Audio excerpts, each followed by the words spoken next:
In Matthew 6, we're continuing the Sermon on the Mount, which Pastor Scott started to dive in yesterday. And there's a lot here in chapter 6 I'd love to go through, but we're going to really hone in on verses 25 to 34. It starts off by Jesus saying this: "Do not be anxious about your life, what you will eat or what you will drink." This is a direct response to the verses before from chapter 19 to 24, where Jesus is telling his listeners to not store up for themselves treasures here on earth, but to store up treasures for themselves in heaven. And what he means by treasures in heaven is Christ. Therefore, seek Christ and his kingdom, and God will provide for your needs. As we continually seek Christ and make him our treasure and seek to live out the kingdom values, God will provide each day what we need. This is where I'm like, okay, I got this. I'm trusting God. I'm making Christ my treasure. I'm not worrying. And then Jesus continues on to say this: "Don't be anxious about tomorrow, for tomorrow will worry about itself. Sufficient for the days are its troubles."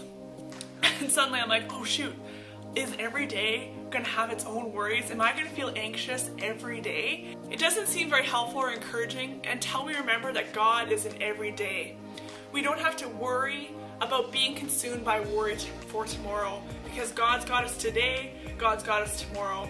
Lamentations 3:22 says this: "Because of the Lord's great love, we are not consumed, for his compassions never fail. They are new every morning. Great is your faithfulness." Each day, God will give you what you need. It reminds me of when the Israelites were in the desert. They're grumbling about food, and God says, you know what, I'm going to provide manna for you each day. But don't collect for tomorrow, because tomorrow I will also provide for that day.